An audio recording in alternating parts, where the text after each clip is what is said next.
Recording. All right, T-Session 27, installing and configuring mobile device connectivity.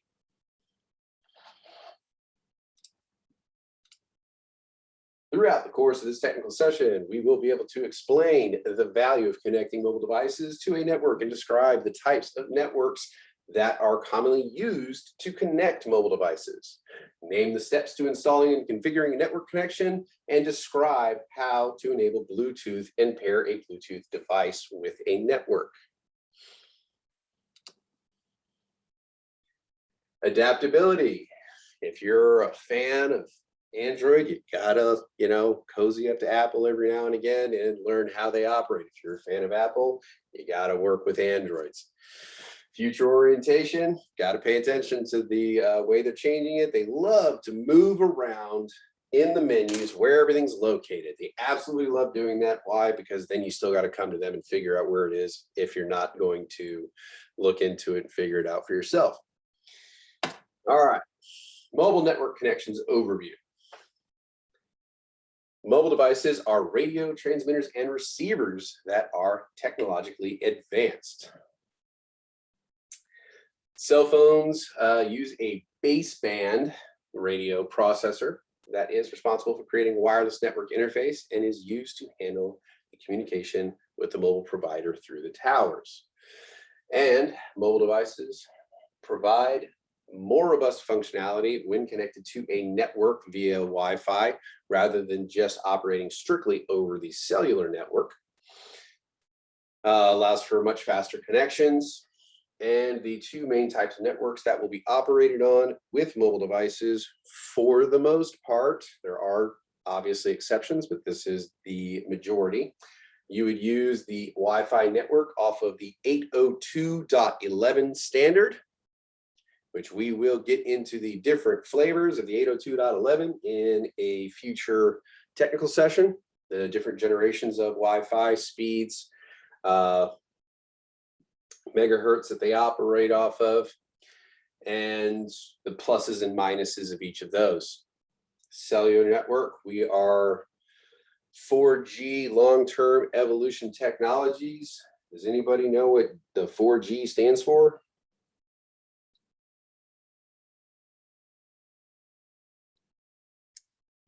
I think the acronym is fourth generation, but I don't know what it does mean yet. You're absolutely correct. It is the generation, not the amount of gigs that can be pushed through it, the gigabits per second. It specifically is talking about the generation of the technology. All right, enabling and disabling Wi-Fi in a mobile device. Typically, you're found in the settings, and there will be a section called Wi-Fi. And the iPhone, it is called Wi-Fi. In the Android, it is called wireless networks. When you enable it, it'll give you a long list of all the networks that are available to you. You would select the one that probably gives you the best signal. Hopefully, you're selecting one that you know is secure, like the one in your home.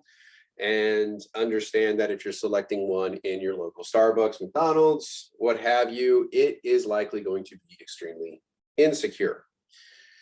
So once you've set up that connection, you will select it. If it is a locked connection, it will ask you for a password, and you'll have to provide that. But the first thing, which is also the name of the network, is also called the SSID, or Service Set Identifier. That is basically just the name of the wireless network. So you know you are going to be connecting to the right one. Like in your house, you may have it set to, Billy's home. And, that would be when everybody comes to your house, hey, what's your Wi-Fi sign in and password? Okay, go to Billy's home. My password is extremely secure. It is 123456. And you will be able to get on my network and operate. Trust me, nobody else is on there because they can't figure that password out. I've thought about it long and hard. All right. So any questions on basically identifying a Wi-Fi network in your mobile phones or mobile devices and how to connect to it? Please don't be shy about it. If you are unsure about this, this is definitely the time to do it. or to find out about it, if it's not something you've done on a regular basis, we want to hear about it here. We can walk you through it, especially if it's, you know, I don't typically work on iPhones. You know, can you explain it a little bit better? All right, moving along. To enable or disable connection to a cellular network. Cellular connection essentially happens automatically. It is something that you've pre-set up in the phone with your service provider. Often this is done before the phone ever enters your hands. Sometimes we will buy the phones secondhand or from another market, and we will set it up ourselves through our service provider, and they typically will help us along that process. But if you want to make sure when you're out and about, you're not using cell data, you would rather, you know, strictly use Wi-Fi, you can actually go in and disable it in the phone.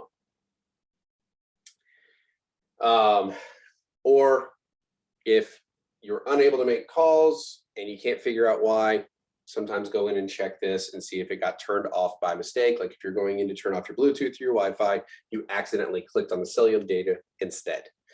That is a possibility. And then they give generic steps. Getting to it, it is settings, wireless, mobile, enable data. That would be the typical steps you would take in most phones to be able to get to the wireless data to either turn it off or turn it back on if you so choose. Any questions so far? And it is just a toggle button. You click it once, it turns it off. You click it another time, it turns it back on. Is the wording shared between Apple? For cellular data, I do believe that is correct. They are shared both. They both use the exact same term for it. Unlike when we went back here to Wi-Fi, it was wireless networks versus Wi-Fi.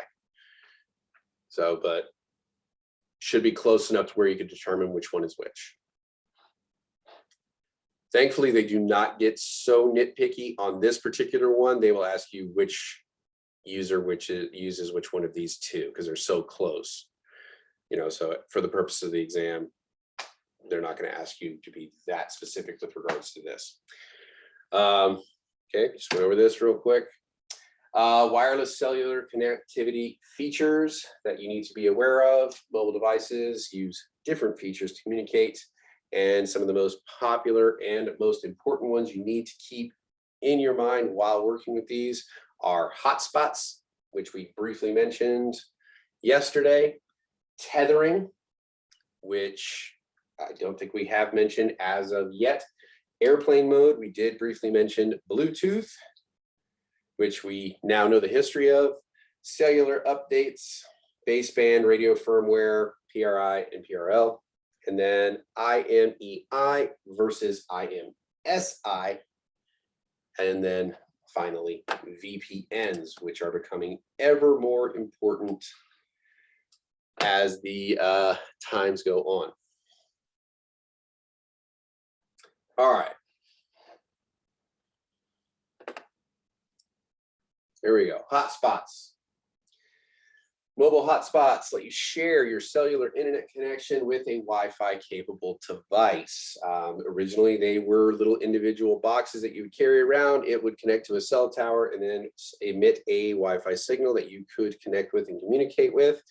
And you could either tether it physically to a computer or just connect to it via its Wi-Fi device or via the Wi-Fi channels. Nowadays, you're seeing it more and more on the actual cell phones, where the cell phones will set up and emit that signal and allow you to communicate via Wi-Fi, and the cell phone will be the main communication to the cell towers and the service providers. You're also starting to see it be set up in vehicles on a more regular basis as well. They love offering that subscription service to essentially set up your own car as its own personal hotspot. Cost is typically in data, and if you do not have unlimited data, then you can chew up that data pretty quickly, and then the cost can go up exponentially. Mobile providers We just talked about that. They have the small devices that you can use. My previous company loved using these things particularly, rather than actually establishing these cell phones as hotspots themselves. And they would just like, say like 100% of the managers got cell phones, and about 20% of the managers actually got hotspots that they would travel with, because it depended on the amount of time you would actually travel that you would require a service such as this.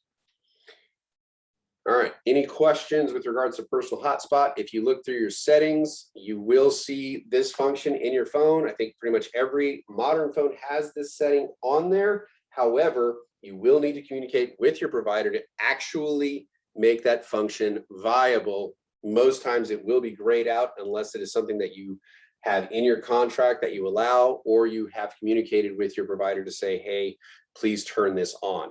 But otherwise, this particular section right here will be grayed out, and you will not be able to turn it on to utilize your cellular service as a hotspot. So any questions with regards to that?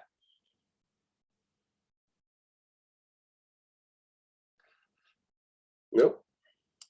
I have a question. How do you get your hotspot turned on a laptop? On a laptop? Mm-hmm. So your laptop is capable as working as a hotspot? Yes, but it's grayed out to your point where you were saying your phone could be like that. Here's the question.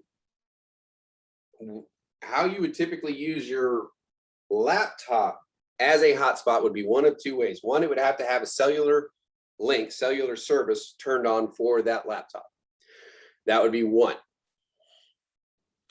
And if you don't have that, if you're not necessarily, if you're driving around or something like that, it would not be receiving any internet service to be able to actually operate as a hotspot.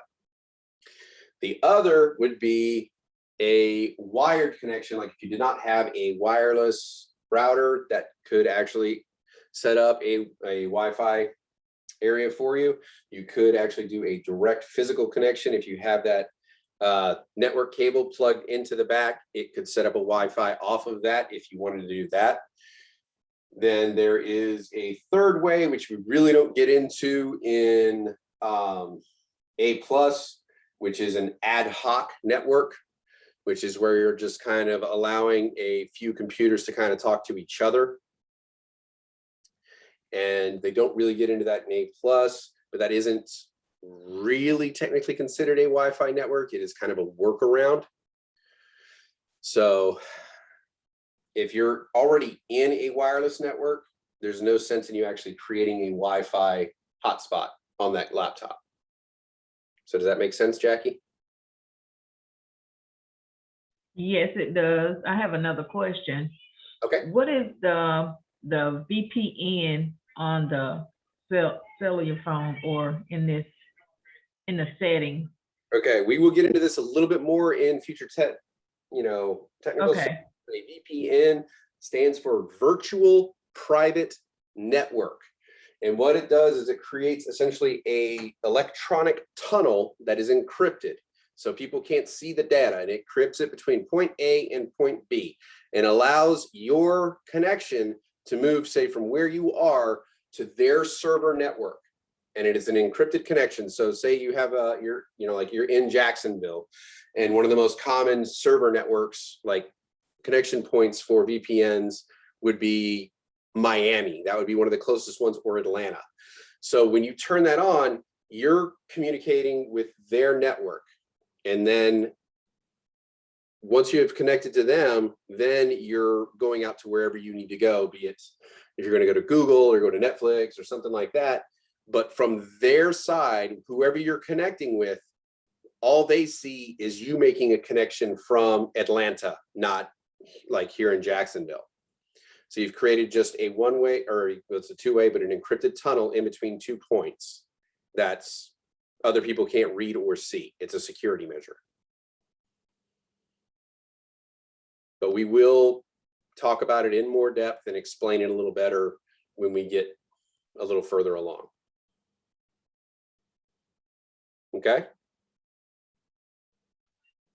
Okay, I have another question. Okay. Does Bluetooth have to be turned on in order to communicate this, or are you communicating off a whole nother? For a hotspot? Yeah. For a hotspot, no. Your Wi-Fi network needs to be turned on to communicate with a hotspot, because this is the wireless network. So Bluetooth is going to predominantly communicate with small devices like your headphones, keyboard, a mouse. It's not typically being used to communicate via the internet. So that's what the Wi-Fi is going to be communicating with. It has a much higher throughput in that communication with Wi-Fi. Bluetooth, I think, can only transfer, I think, like 3 megs a second or something like that. It's rather limited in the amount of bandwidth it can transmit, but they're not exactly the same thing. Okay, thank you. Not a problem. Yes, Will. Yes, Mr. Kelly, can you only one question. Can you briefly elaborate where it says security? There's no additional security beyond a password to connect. No additional security. So like you don't need a password to log in, the hotspot. Is that what it meant? You do, well, hotspots can be set up to either have a password or not have a password, much like a Wi-Fi router in your house. You could set it up to request a password or have none. But that is the only, with regards to a hotspot, the password is the only level of security that the hotspot allows. So it's limited to security. That's what you're saying, right? But we'll talk about security a little bit later. And with regards to security, you're typically wanting to take a layered approach anyway. You're not going to trust in one type of security only to protect your device. You're gonna use several different types in a layered format to kind of protect yourself. So that's what they mean by the security on this. The only real security you have with regards to that initial connection on a personal hotspot is the password. And other than that, it's an open signal, unless you have something else built in like a VPN in your device you're communicating with. So that is why they're saying caution on that. And if you don't have a password, like if you just set the password as 1, 2, 3, 4, 5, 6, other people around you may figure that one out pretty quickly, and I'll jump on your hotspot and start basically using your data for free. Got it. Makes sense. Huh? Now, does that work like a regular modem? I think I'm saying it right, where if it's more people on it, it slows it down? Yes. And it's not just more people on it, it's also has to do with because there's only so many channels you can use when dealing with hotspots. And if you have multiple people using hotspots in a very, very tight area, like if apartments have big problems with this often, where your Wi-Fi signals can kind of cross over each other and cause massive slowdowns because you can't really talk because you got a bunch of people chattering on the same channel. But again, later technical session, we will get into that more when we talk about wireless routers.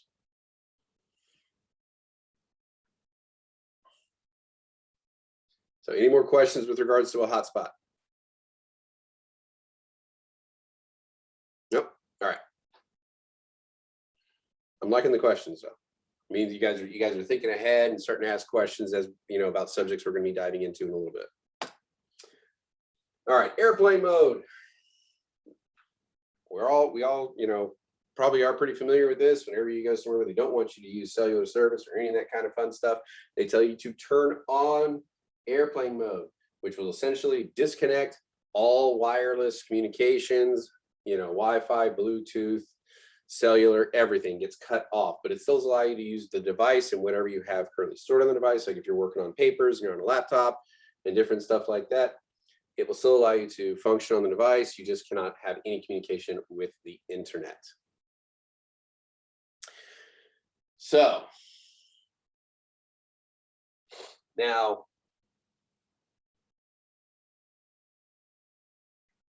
hold on. this is not lined up right. So airplane mode is not matching up what's going down here. What they're talking about down here, this is tethering. So my apologies, the slide is a little off. But does anybody have any question with regards to what airplane mode is? When you turn it on, all wireless signals are turned off. And then when you get back to where you need to go, you turn off airplane mode and it turns everything back on so you can start communicating and talking to cell towers again.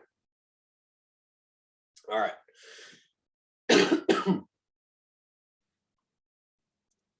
Now, right here, it used to be prior to being able to set up wireless hotspots on your phone, you could do something called tethering, where you can actually plug your phone into your computer, and then your computer can just access the internet through your phone using that cell service. Now we can do that via a mobile hotspot, but originally it was done via cable. Did you have a question, William? You are on mute, sir. Excuse me. Yes, just on the airplane mode, just really briefly, I always knew what it does, and I just never, just really elaborate. When you turn that on when you're on the airplane, what does it do? Like, again, like it just shuts down all wireless and that's it. And why does it prevent it? What's the good about that? In theory, it will interfere with the avionic instruments on the airplane. So they have you turn everything off so you don't have all these signals operating together. Personally, though that may be the case, I do think it's to a minor degree. I think it was more so that they, if you wanted to make a call, you had to use their phones, which were like, $50 a minute. And now they offer Wi-Fi hotspots for you to connect to as well at a premium price. But yes, what it does is it just cuts off all wireless communication so as not to interfere with the avionics on the plane. And avionics of the plane is the mechanism of the flight, right? Of the airplane. What'd you say? Avionics is the device of the airplane in the front. Yes, well, it's kind of like the GPS, the altimeters, all the devices, all those, little gadgets and stuff that they put on the plane to make sure that they know where they're going, they're heading in the right direction, they're able to tell if storms are coming, and can communicate with the towers and all that fun stuff at any given time. Communication of the towers, right. So, but in theory, it helps, but it's not for certain, right? That's what you're saying? Well, what I'm saying is like they say don't do this. So we're utilizing their service. We should respect it. Got it. With whatever, requirements they have if we're going to utilize their service. It's good to know. Thank you. I call it airplane mode. The long and short of it is when you turn on airplane mode, it cuts off all wireless devices until you turn it back on. Although some of them will allow you can turn on airplane mode and then go and individually select certain things to turn back on, like your Bluetooth back on so you can communicate with your headphones and stuff like that. They seem to be okay with that. Right. And different stuff like that. So they do have little options you can utilize within it. Right. And then also, if you want to be like a stickler on it, what if somebody's on the plane with malicious, nefarious thoughts? If I have a baseline of turning your devices off at this time, that ensures that doesn't happen. If everybody's on the computer and I don't give that disclaimer, I can't identify possibly as a stewardess, a flight attendant, who could this be? Like, hey, something's going on. Do a quick scan. Who's on the computer? Like, if that wouldn't be the case if everybody still had their devices on and in their hand, and I think it's more of a being cautious for the sake of being cautious. And then if you do decide to have our service and you'll subscribe to it, and we can identify your device. So I think it's kind of like a win-win on their end, and it may not be a problem anymore, but I can't put anything past somebody that with a computer and that has capabilities, because who knows? Like, who truly knows? Like, you would want nothing to happen, but as we become more and more integrated with technology, people can move cars with their computer, who said they can't divert some type of traffic via, maybe even get into the aviator, the aircraft, the people that traffic controllers, maybe show up a different scan, maybe move a plane that's in the air on a scan, but you can't see it and the plane can, I don't know. So avoiding all of that. Necessarily need to move the plane. They can move the move where the signal is. Say like the plane is, they can say the signal is showing the plane here. So the plane doesn't have to be in a different location. But Exactly. we're getting out in the weeds a little bit on this one. Thank you. But that makes a lot more sense. Appreciate it. Ashton had his hand up. Did you have a question, sir? Oh, I was just wondering, you said with the malicious intent though, but wouldn't airplane mode make that hard to detect anyway? I mean, because you could always. Is a preventative measure to stop it. Okay. From a security standpoint is what he was saying. Okay. It's like a catch 2020, right, Mr. Marvin? Catch 22, man. It's like it is. It really is. But I think technology is going to help us rule a lot of this out. But I'd rather err on the side of caution. But the constant conversation you have in IT with regards to security is convenience versus security. When you increase one, you decrease the other. And you have to understand what is your risk appetite, which is another term that they will use in IT, which is the amount of risk you are willing to accept in order to get the convenience you want.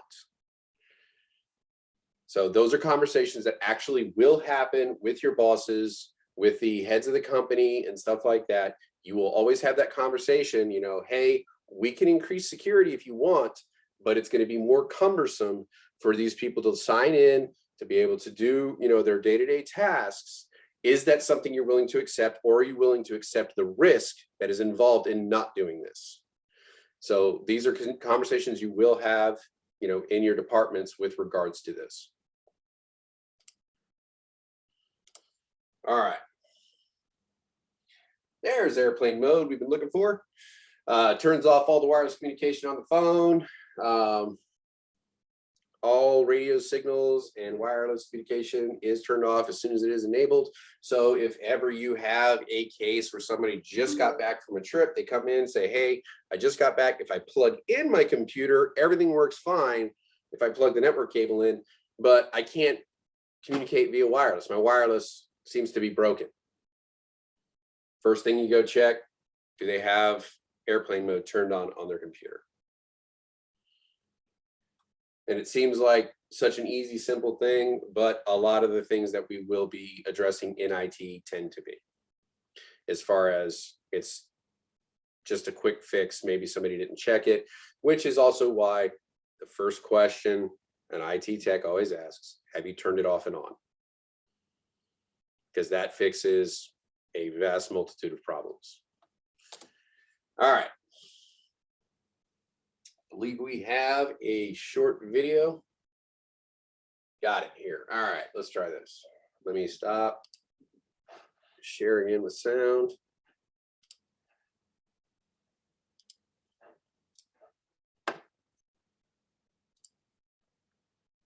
There we go. Bluetooth is actually nothing to do with teeth. It's a wireless technology standard for exchanging data over short distances using short wavelength UHF radio waves. Bluetooth transmits in the ISM, that's for Industrial Scientific Medical Devices band, from 2402 to 2483.5 megahertz.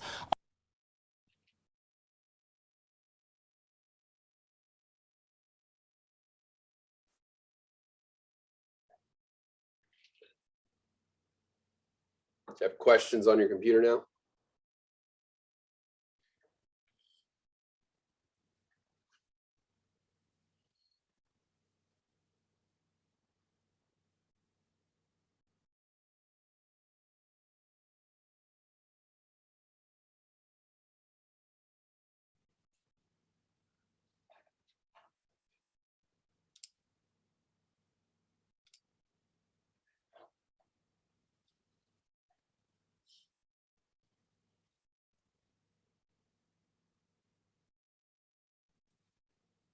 All right.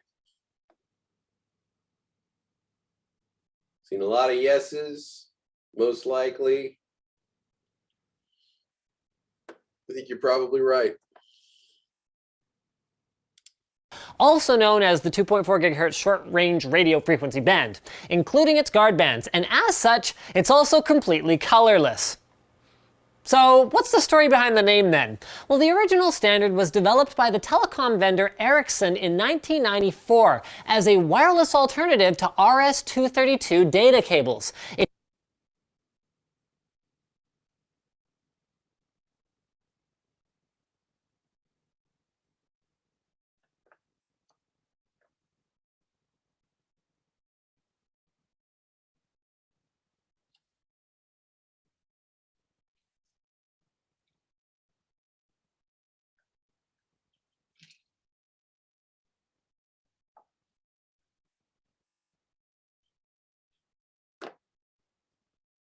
Got a few yeses, maybe.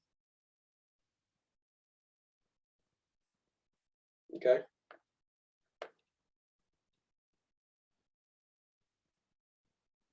Might be a little too detailed for A+, but it wouldn't hurt to know.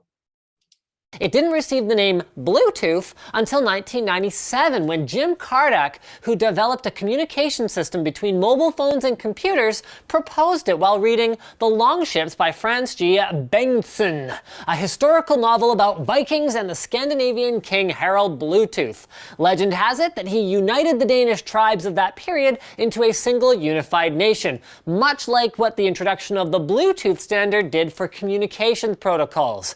Okay, cool story, Linus, but what does Bluetooth actually do? Great question. In short, it facilitates communication between 2 to 8 devices, where there is 1 master device and up to 7 slave devices. Them Vikings, am I right? And while it was only intended to replace serial cables, it can do so much more. You can wirelessly control and communicate between a mobile phone or a tablet and a hands-free headset, car audio system, speaker system, and intercom. You can network with a PC, so like transfer files, you can control printers and computer peripherals and barcode scanners and traffic control devices, and even replace infrared scanning in some cases. And that list is not exhaustive by any means. So okay, it does lots of stuff, but how does it work? Well, there are 2 main components. At the physical level, well, it works pretty much the same way as any other radio frequency standard, with antennas that can broadcast and receive signals in the appropriate bands.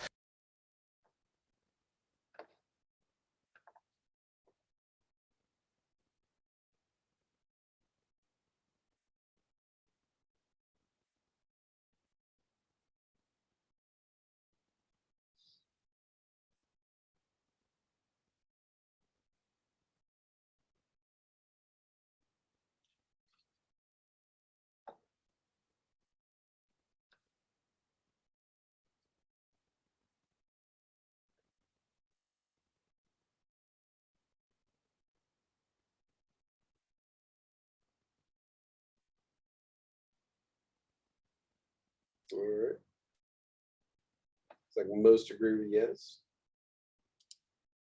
But at the protocol level, things get a little bit different. To achieve a robust enough connection for communication use, even in environments with very heavy interference, Bluetooth communicates with very short transmission bursts and then quickly does micro hops around to the various frequencies within its range. And it allows more than 1 device to transmit on the same frequency at the same time. But constant transmission of data means higher power consumption, and for years, most Bluetooth devices suffered from lame duck battery life that pained users and made the standard not practical for many applications. Until a few years ago, Bluetooth 4.0 or Bluetooth Smart came on the scene. It's basically the power-efficient version of Bluetooth that has enabled amazing stuff, like devices with 1 to 2 years of battery life on a single button cell. I mean, I wish my phone could do that. It's too bad it has to power other stuff like the screen. The one issue with Bluetooth Smart accessories is that they can only be used with Bluetooth Smart ready primary devices, smartphones, notebooks, tablets. A qualification given to phones that are, by definition, isn't compatible with Bluetooth smart accessories, meaning that there is no backwards compatibility between phones with older versions of Bluetooth like 2.0 or 3.0 and devices that are equipped with Bluetooth Smart. Bluetooth Smart ready primary devices, however, are backwards compatible with accessories that run older versions of Bluetooth. One other cool Bluetooth 4.0 fact is that range is no longer locked down, so while manufacturers can opt to optimize for more traditional 10 meter or 30 meter ranges, it's possible for devices to work at 60 meters or beyond. So that's it. Bluetooth is a low-speed, interference-resistant communication protocol that allows devices to transfer data across multiple platforms at short range, and now with great efficiency.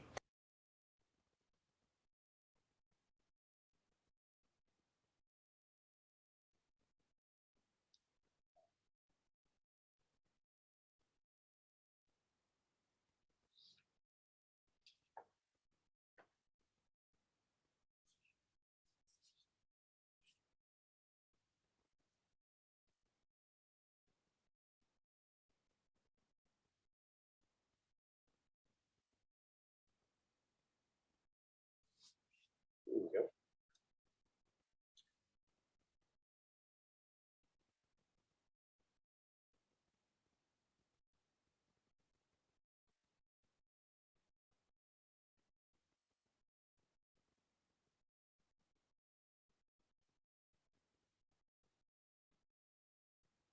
So like that one, you want to know the limits of the technology you're using. Customers may ask about it, and you would want to be able to educate them on it.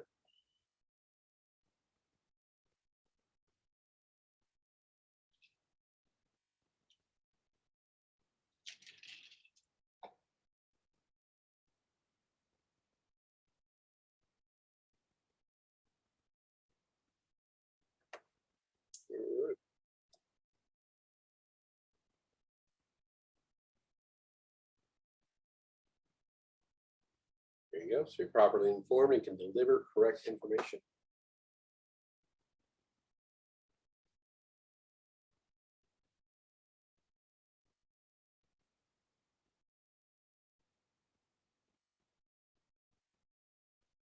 Absolutely. If you're planning for a presentation, it could be critical to what you're trying to present.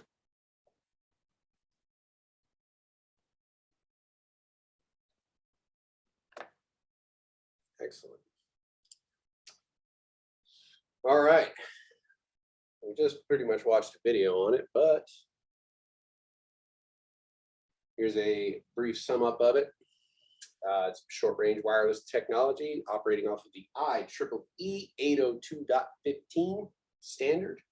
Now, when you see IEEE 802 dot whatever, 802 is the overarching term for wireless standards. And then the .15 will tell you which particular standard you are falling under with this, and it's the standards and rules that go with each one of those particular things. Like they may have it for, you'll have like the 802.11, you'll have, which is the Wi-Fi standards, the 802.15, which is Bluetooth, and they kind of go through, I think there's hundreds of them, but you don't need to know all of them. There's only very specific ones you'll actually need to be familiar with. So, Android, from the home screen, menu button, then you choose settings, wireless and networks, and then you would select your Bluetooth. And then once that is selected, wait until a check mark appears next to the particular device you're wanting to communicate, and then you click the device and Bluetooth is now enabled. On Apple, you're going to want to go to, on the main page, you hit settings, which looks like a little gear. Click general settings within that menu, and then it'll bring you to Bluetooth settings. And then you just tap the little toggle button, and that will turn Bluetooth on and enable you to select that particular device. All right, pairing. Basic steps for every device you're trying to pair. First thing you do is you turn on the Bluetooth, you enable pairing. Next, you're going to look for that particular device that you want to pair with. And for both Android and iOS. That will be underneath the Bluetooth toggle buttons that you have selected to turn on. When you select that particular device, not always, but for the purposes of the exam and for things like if you're logging into a car for the first time or what have you, it will ask for a PIN number. Most cases it is 0000, but you can check the manual for it and that will confirm whether or not that is the case. If 0000 does not work, oftentimes you can change it to make it a more secure connection. And then after that, you would test communication between the two devices, make sure they are talking to each other and communication has been established. So 4 basic steps broken down: enable pairing, find the device for pairing, enter appropriate PIN code, and then test connectivity. Questions so far?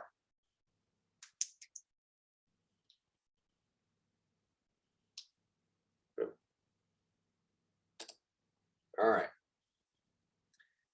Baseband or radio firmware.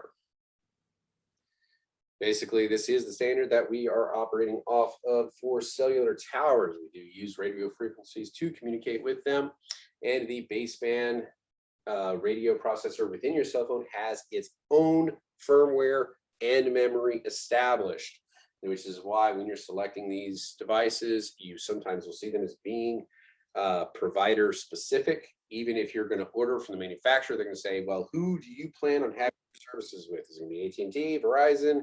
Or are you going to be taking it overseas and using it in Europe or South America or whatever? That way, the firmware on the device will be matched up with the provider and networks you're going to be communicating with so that it can do so most efficiently. And it runs a real-time operating system that is separate from the operating system that you would typically operate on, that you see from the front screen, which is the iOS or the Android operating system. And as voice communication has to happen instantaneously, we rely on this to be as efficient and quick as possible, because if anybody remembers the early days of cell phones, it was notoriously difficult to actually get a clear signal or be able to understand the person on the other end of that phone because of communication strength. All right. Any updates that happen to your baseband radio firmware, you typically will not see this. This happens kind of in the background.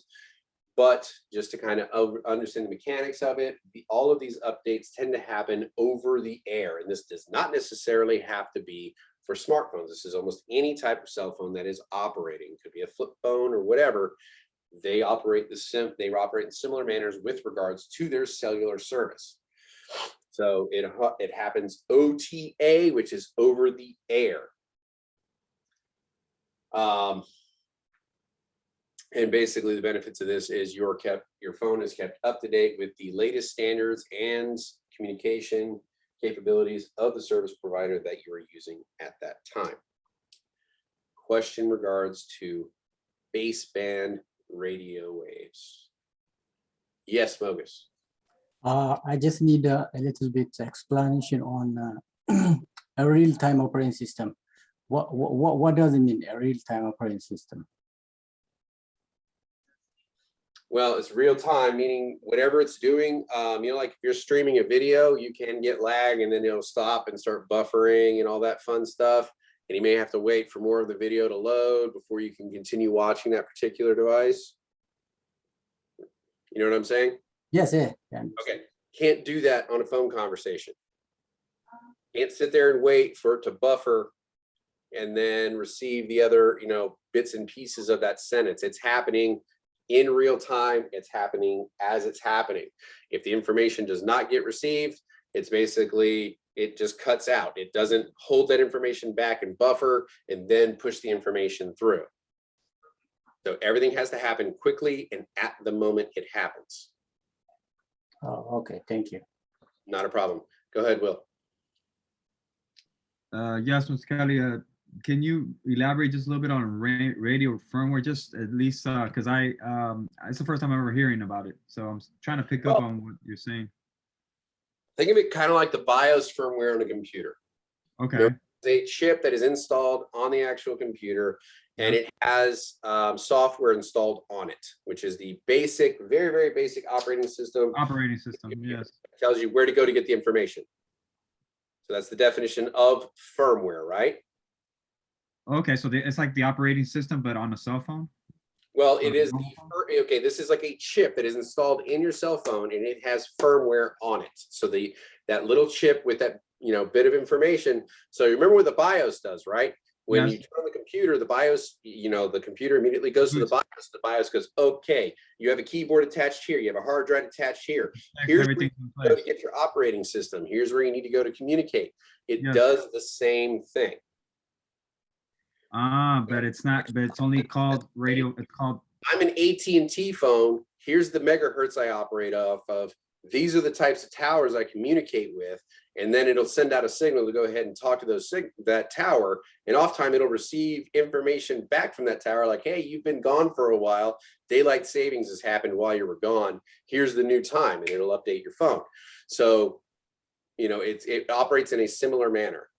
Okay. So that's how when they unlock or break a phone, I don't know that they still do that. Like, but jailbreak phones?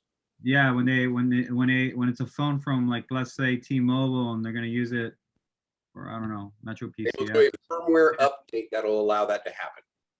So that's what they're doing. They're updating the radio firmware. Pretty much. Got it. Thank you. Not a problem. All right. Next. If you actually need to do this, here's how you would access the radio firmware updates on an Android. So you just download the zip file, rename it to update zip. This would be from the manufacturer. Copy it to the root of the phone's SD card, which is the memory for it. Turn the phone off. Start it up in recovery mode, which is kind of like safe mode to a degree. And then holding the home and pressing power, and then you press Alt-S to apply the update. This is not something you typically need to do. It's just kind of giving you the instructions if it's something you actually want to do. And then once the update has been applied, you can reboot the phone and it should apply those for you. And then it will, sometimes it'll ask you to reboot a second time. Typically, you cannot do something like this on an iPhone. They would call that basically jailbreaking. If you do that, then the phone's warranty is void. All right. Oh, here we go.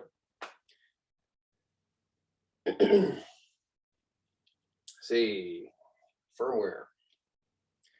After the download of firmware, connect the device to a computer, select iTunes, because everything has to be done through iTunes, pushing to and from. Hold down the option key. Update and restore.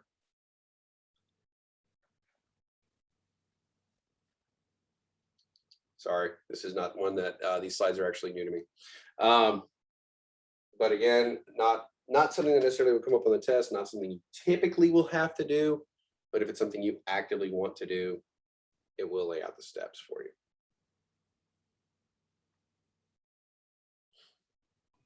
Yeah, I think PRL, PRI is the gist of what CompTIA will mention. Okay.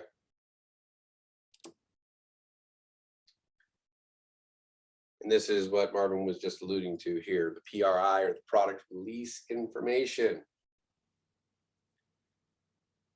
And that's where they will do the over-the-air updates from time to time. Happens in the background, typically never see it happen, never aware that it's happening.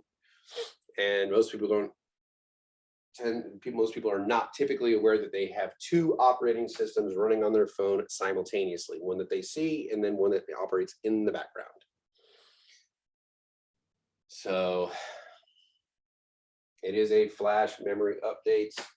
Hopefully your phone doesn't have any power interruptions at that time, though that typically is not an issue with the phones due to the battery backups.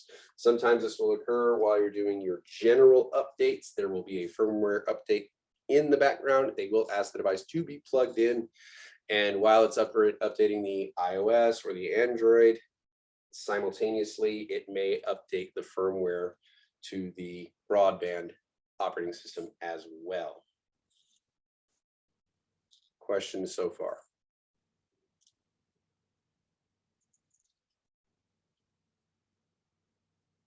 All right.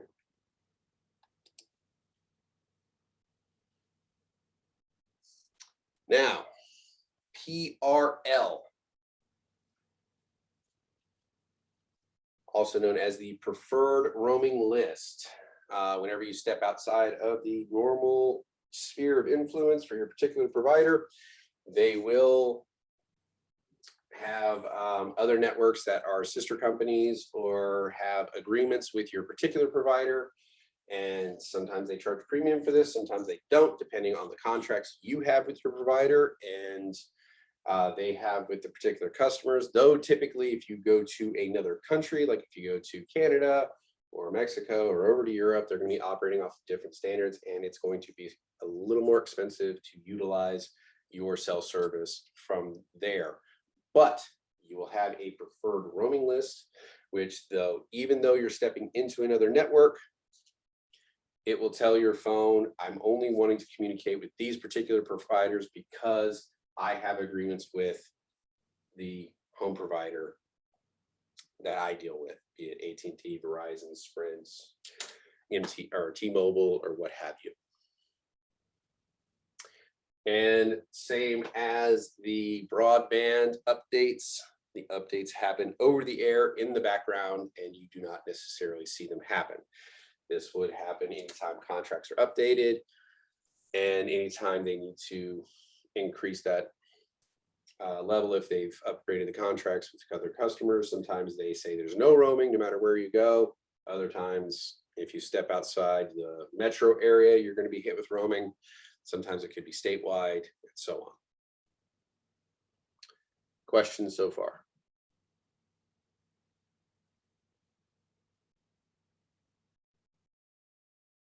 Yes, William.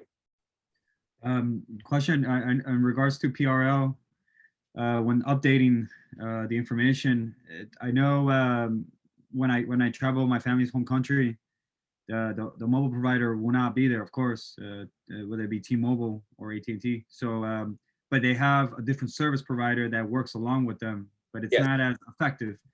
Is that sort of similar to PRL, where it's a part of the contract where, okay, we're going to give you this provider instead because we're no longer in that range, but we're working along with them? Is it something like that? That would be kind of thing like if you're going over to Italy or something like that. Yes. And you land, and you know AT&T, T-Mobile, Sprint, they don't have a presence there. Yeah.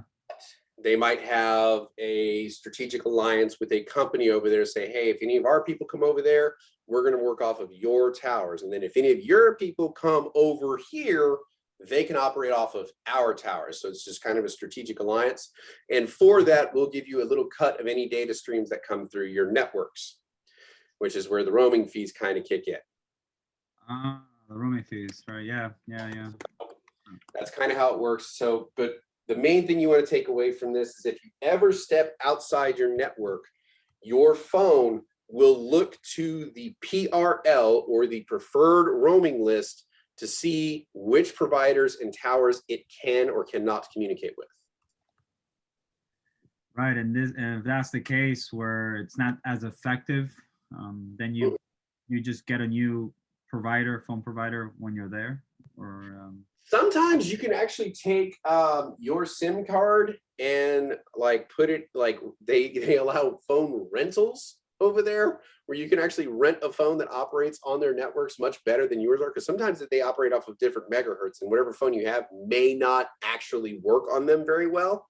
Yeah. So in a lot of airports, you could actually rent a phone, and then you just take your SIM card out, put it in there, and then you're operating off of their phone networks. And others, you can actually rent a phone along with a SIM card and just have X amount of minutes while you're there.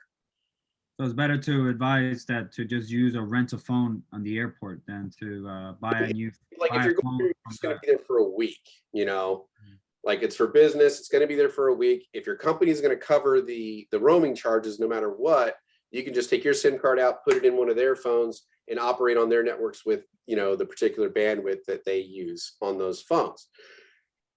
If you're going to be there and even with that, you know, it's, or your company doesn't cover it, it's going to be really expensive. You could rent one with the SIM card and just say, hey, I need, you know, 300 minutes of cell service, and then maybe, you know, you may not even need to get data because you can hook your phone up to the Wi-Fi in the hotel or what have you and use theirs. So, you know, it all depends on your personal needs. I know when I went to Tokyo, we actually had to rent phones in the airports. Otherwise, we couldn't use our phones on their networks at all. Got it. And that makes, I connect the dots now. Thank you. It makes sense. Okay. So, all right. Any other questions on PRL?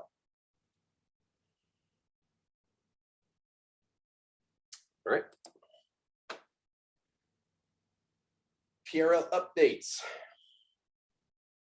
Most devices, it's basically settings, and you either go to system updates, Sprint system updates if it is a Sprint phone, either Android or iOS, about the phone, and then update PRL. So if it's in between updates and you want to go ahead and just do it, say if you're about to leave the country, you could do this just to make sure everything's up to date prior to you leaving. iOS apparently has a no update command for that, but you can force an update on it. Questions with regards to PRL?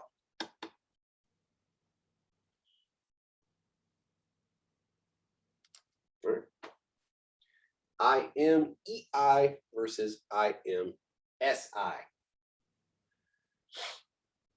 So,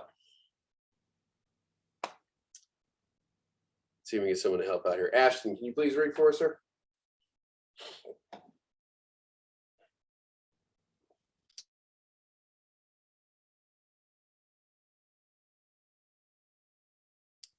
You are muted if you're talking. Sorry. International Mobile Equipment Identification description. 15 digit serial numbers that is unique to each phone used to identify a physical phone device. Details. It could be used by a mobile provider to allow or disallow access to a mobile network or find a phone when it's stolen. International Mobile Subscriber Identification description. Unique 15-digit identifier used to identify a subscriber identification module, SIMS card, which identifies user and its network. Details. If a user needs to move from one phone to another, they can grab a SIM card and move it, and identifier will move with that SIM card. Excellent, thank you. So yeah, the IMSI attached specifically to the SIM, IMEI, the physical phone itself. So if you change the SIM, the IMEI will change wherever the SIM goes. If it goes to a new device, it's going to match up the IMSI to the new IMEI. And those are good numbers to actually keep on record separately from your phone, especially the IMEI. If your phone is ever stolen, you can give that particular number to a provider, and they can either track, and if they're unable to track, they can send a signal to brick the device. So if ever that device gets turned back on, as soon as it gets turned back on, that signal is sent to it and it's a paperweight. It is no longer functional. SIM card. obviously travels with the card to whatever phone you go to, and it just carries on that basic information like the provider you're using. Sometimes it will carry along your contacts and stuff like that, but more often than not, you will need to back up your old phone. And then when you get the new phone up and running, re-download that data from your old phone to your new phone and settings as well.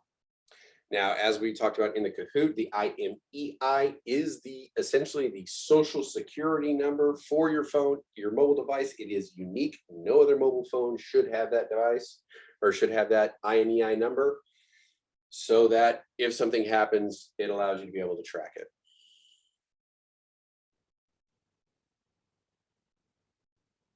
Questions with the IMEI versus SI?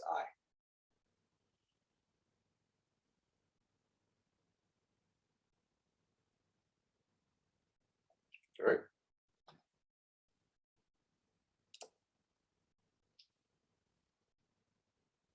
VPN or virtual private network. We kind of got into this a little bit more. We will dive into it a little more as we start getting into security and things like that.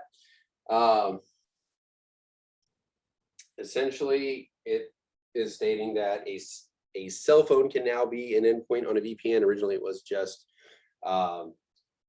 desktops, laptops, things like that. And it usually uses software to basically encrypt the technology and create a tunnel to which you can communicate in between 2 points without making it extremely difficult for outsiders to peer in and see what data is being transmitted.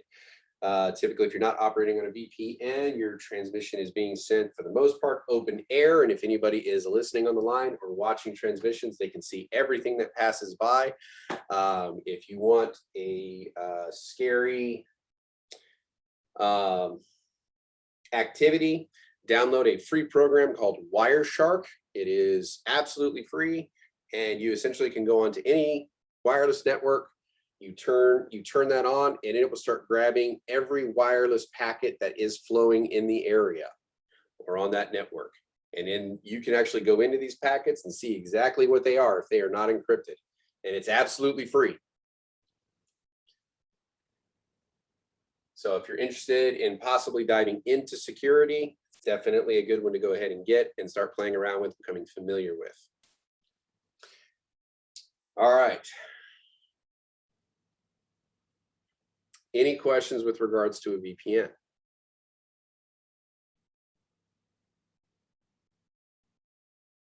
All right. That's a very good definition. Basically, you're just creating that tunnel. Yeah. A lot of people work from home. So how can I get to my company's information? I need a secure space. So you create that tunnel from your house to your business. It makes it so it's secure. So that's a really very good definition. Well, not just that, but it also lets you operate like the servers will view you as if you were there physically on site. Agreed. Security protocols in place that will not allow certain information to go over the network. If you have that VPN connection with your office, these security servers will view you as if you're there physically on site and not an intruder trying to pull out information. Yes, William.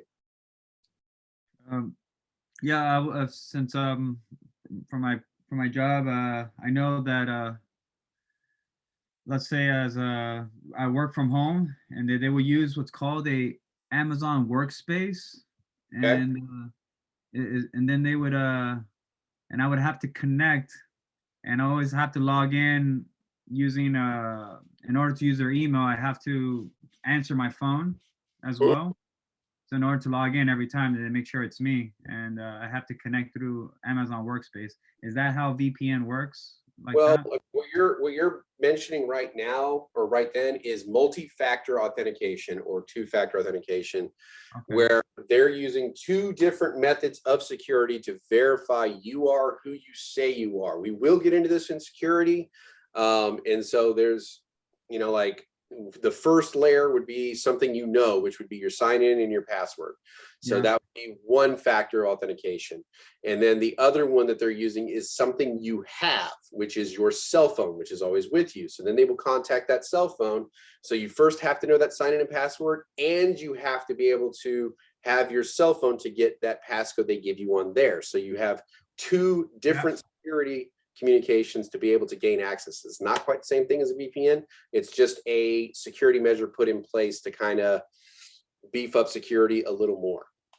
So VPN is just another security layer. That's all. VPN is absolutely another security layer encrypting whatever data is being transmitted, and then creating basically a tunnel connection to where, you know, anything that is not on either of those endpoints would have a very, very difficult time reading any information that comes across it. Capiche. I got it. Thank you. It makes sense, huh? All right.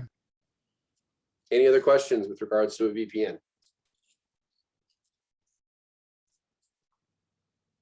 All right. Like I said, we will get into these a little bit more, but for now, it's kind of an introductory on those. On your phone, establishing a VPN. On an Android, go to settings, wireless networks, then you click on more or advanced settings, and then tap if it's a 2.3 wireless and networks. And then you would go ahead and go into the VPN menu, and you would need to provide your VPN's details, like if you're using NordVPN or Citrix or something along those lines, you would need to give those details to it, plus your sign in and password that authenticates who you are. And then from that point on, sometimes it'll be an app on the front end that will, you know, you can easily just turn it off and on. Sometimes it will be running all the time. If it is a computational drain. It will add to your data. It will slow down your computer because it is encrypting that information on one end. All right. Any other questions with regards to VPN?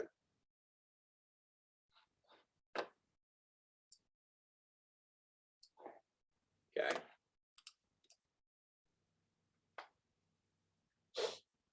On Apple, pretty similar. Go to your settings, general settings, scroll down, you'll see VPN.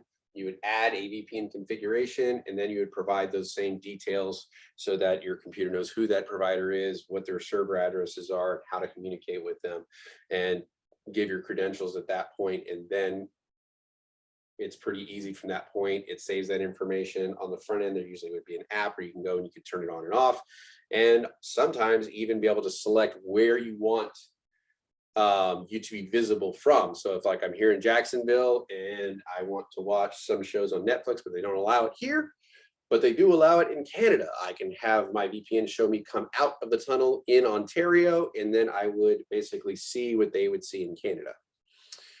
So that's another way that they would work. It can make you appear in a different location than where you physically are to the other servers that you're looking at. Other questions with regards to VPNs? Is there a way to create your own? Yes, there is a way you can create your own, and they do actually have some open source software that you can use to create your own. But the question is, do you have the servers to be able to establish yourself? Because a lot of these things are working off of a network of servers. So if you're doing it just for, you know, remote workers for your office, and you want them to have that secure connection with the office, so your servers at the office would be your main connection point, and then they would tunnel to that, and you would encrypt between those two tunnels. But if you're creating a network to where no matter where they are, they can utilize different things, that's a little more cost intensive. The reason why I ask is because I want to create my own, because I do tend to stream a lot of movies. Mm-hmm. Some of them that comes out like, you know, yesterday, the day before, that kind of thing. Hey, Trey. We're not judging here. Yeah, hey, cut it out, man. We're recording. But in any case, creating your own in that sense, you would, you know, like if you wanted to show yourself being in another location, you would need to have access to another server, or a server is established to show you coming out at that point. That's the complicated part.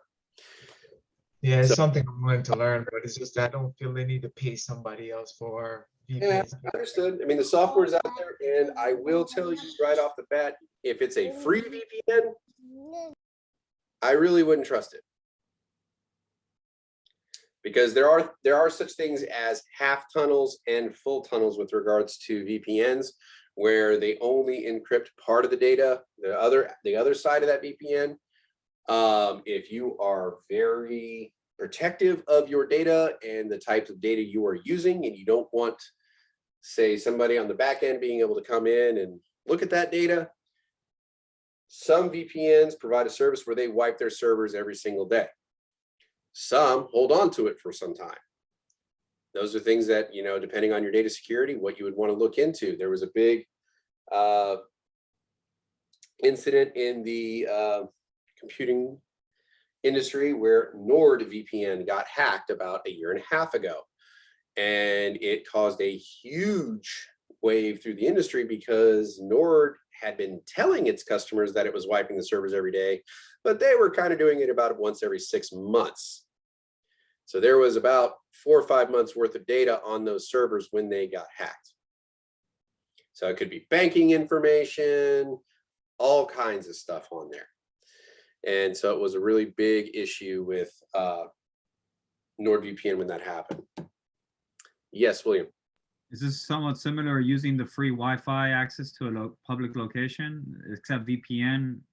If you, unless this is only if you create your own VPN, you're saying, or if what I'm saying is, if you see an advertisement for a free VPN, be very wary, and I would not trust their capabilities if that is the case. Personally, be careful, because whoever is providing that VPN, you're giving them they can actually access your data. Is that what it's called? Data.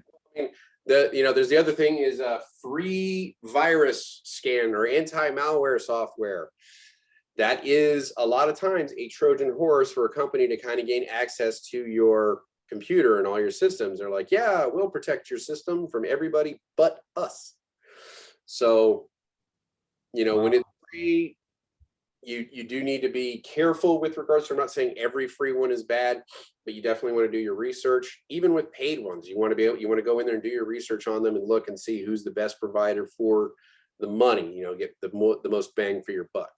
Ideally, Mr. Kelly, you're saying that VPN, you should always just stick to the rules and just go with the VPN that's provided from a legit company, or is that what you're saying? Well, yeah, typically, you know, you would look for a legit company. They, like I was saying before, they have open source software that you can use if you want to try to establish something like that yourself, if you have remote workers in your company.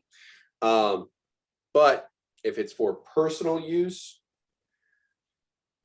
you know, you want to look at the companies you're dealing with, make sure they're established, make sure they have a good reputation, see what standards they hold to, and things like that before you make your selections. I understood. Thank you, Mr. Kelly. So, any other questions with regards to VPNs?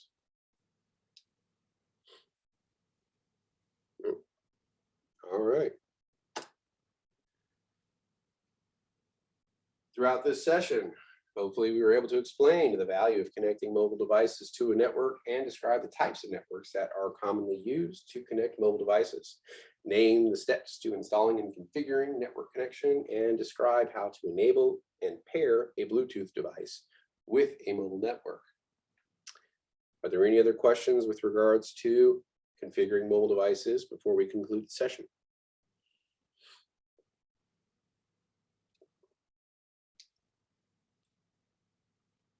All right.